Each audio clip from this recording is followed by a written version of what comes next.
쉬익, 쉬익.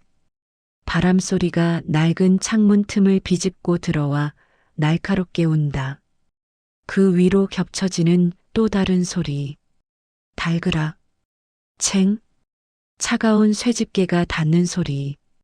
시뻘겋게 타오르는 연탄 구멍. 마치 어둠 속에서 뜬 짐승의 붉은 눈 같다. 일렁이는 열기 위로 검댕이 낀 거친 손이 덜덜 떨며 새 연탄을 맞춘다. 구멍과 구멍이 딱 맞물리는 순간 매캐한 가스가 훅 하고 솟구친다. 아랫목 장판이 누렇게 눌어있다. 그 위에 누운 18살 창수. 방이 절절 끓는 탓에 이마엔 송글송글 땀이 맺혀 있다. 창수가 더운 듯 이불을 뻥 차버리면 드러난 발목 위로 서늘한 문틈 바람이 스친다. 문 밖에 선 그림자.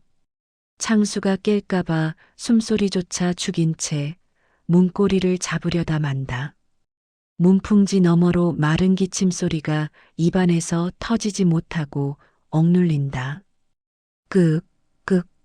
이야기 시작 전 좋아요와 구독은 영상 제작에 큰 힘이 됩니다. 아, 진짜 시끄러워서 못 자겠네. 그놈의 연탄 좀 그만 갈아요. 창수가 신경질적으로 이불을 머리끝까지 뒤집어 썼다. 새벽 4시였다. 냉기가 감도는 문지방 너머로 쇠집게가 부딪히는 달그락 소리가 고막을 긁었다.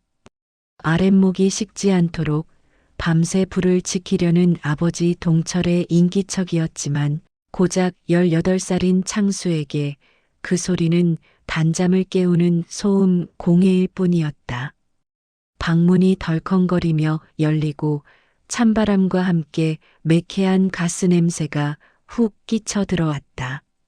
동철은 엉거주춤한 자세로 방바닥에 손을 짚어 온기를 확인했다.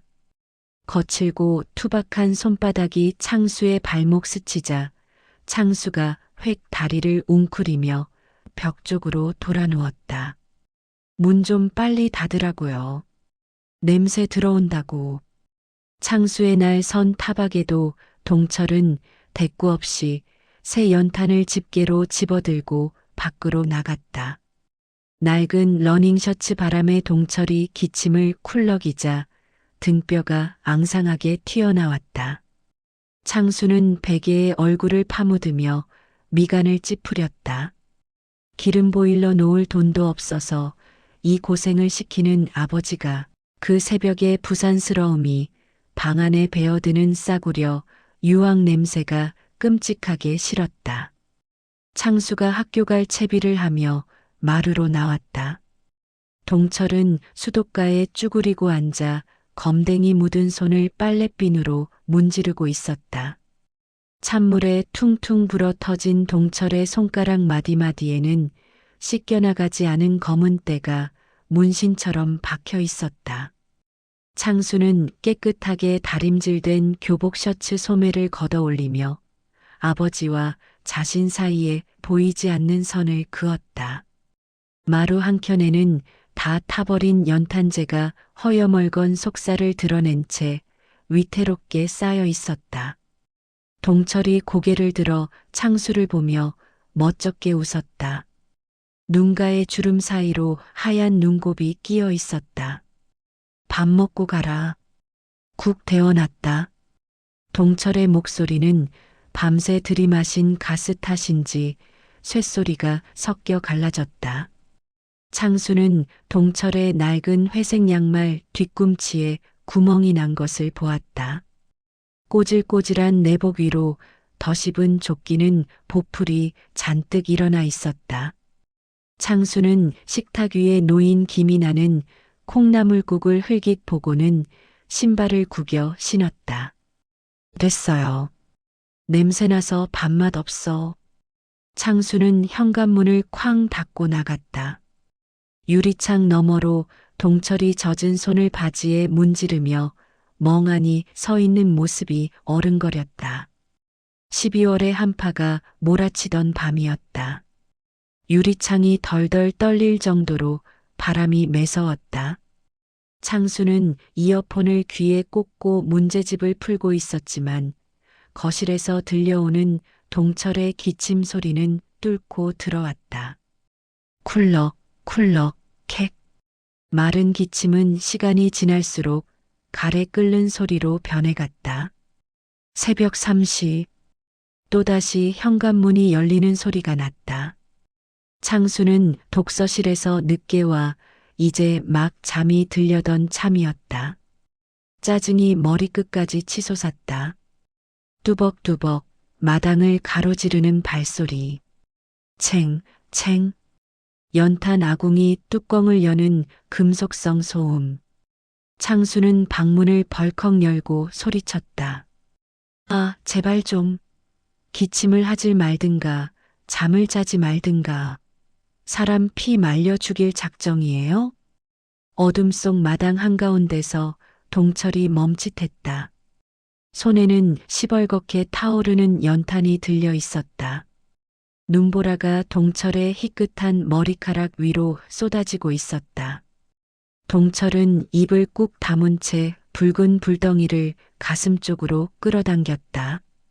마치 그 불이 꺼지면 세상이 무너지기라도 하는 것처럼. 창수는 그 침묵이 더 화가 나 방문을 거칠게 닫아버렸다. 방바닥은 절절 끓을 정도로 뜨거웠지만 창수의 등골은 오싹했다.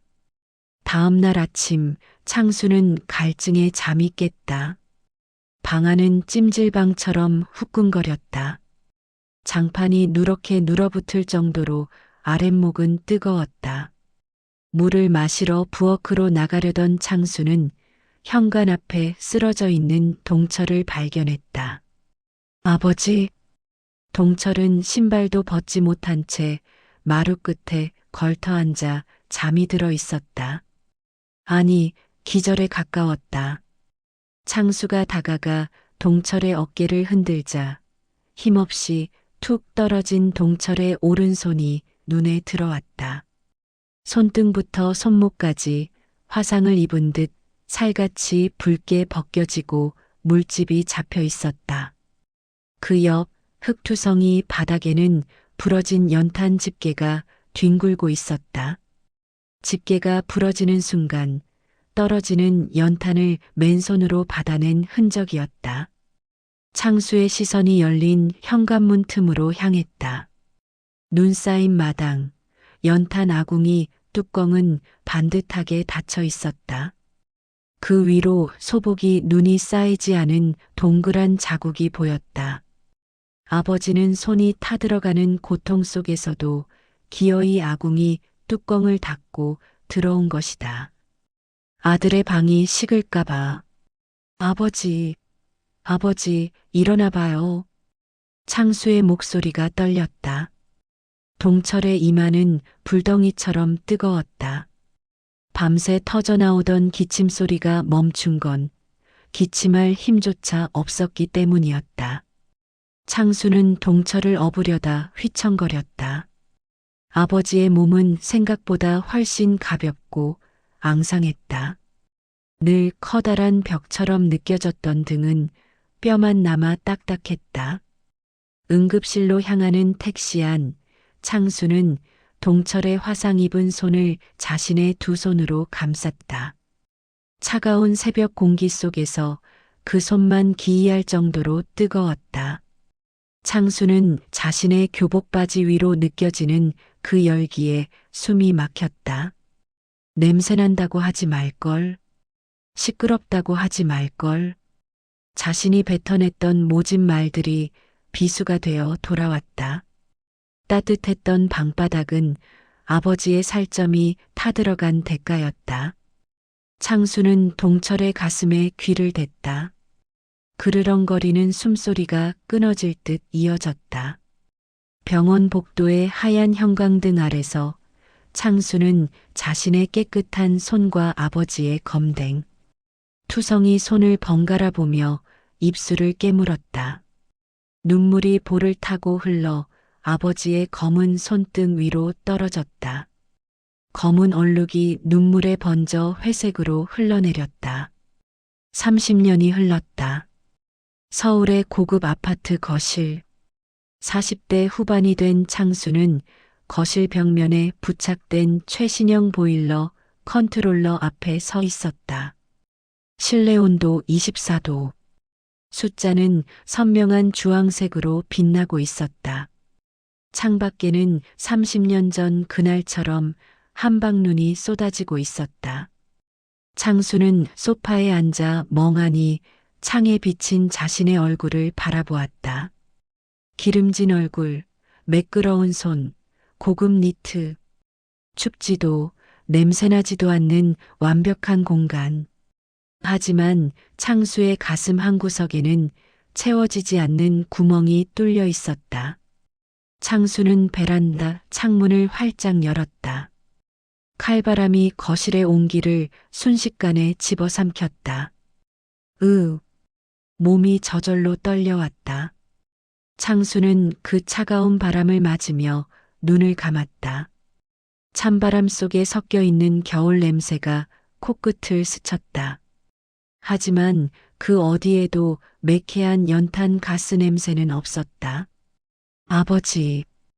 허공에 뱉은 단어는 하얀 입김이 되어 흩어졌다. 이제는 갚고 싶어도 갚을 대상이 없었다. 그날 아침 화상을 입은 채 끓여놓았던 콩나물국의 맛이 혀끝에 맴도는 듯 했다. 창수는 차가운 유리창에 이마를 대고 흐느꼈다. 창수는 외투를 챙겨 입고 밖으로 나갔다.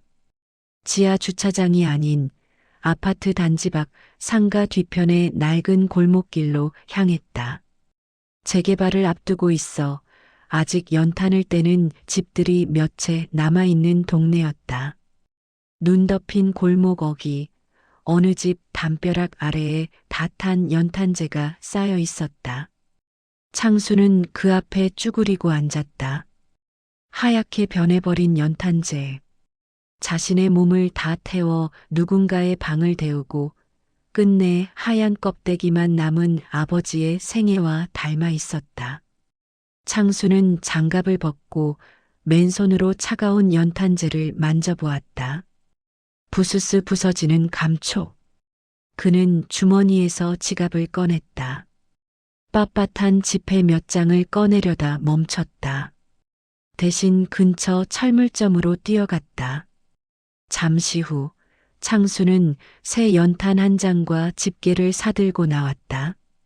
그리고 골목 안쪽 굴뚝에서 희미한 연기가 피어오르는 허름한 대문 앞에 섰다. 인기척 없는 독거노인의 집이었다.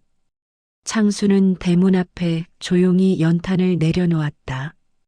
30년 전 아버지가 그랬던 것처럼 소리가 나지 않게 조심스럽게 따뜻하게 주무세요. 그것은 허공에 흩어지는 뒤늦은 인사였다. 창수의 손에 묻은 검은 가루가 눈물에 젖어번들거렸다. 다시 새벽 4시. 창수가 떠난 골목길 위로 눈이 계속 쌓인다. 낡은 대문 앞, 창수가 두고 간 검은 연탄 위로 하얀 눈송이가 내려앉는다.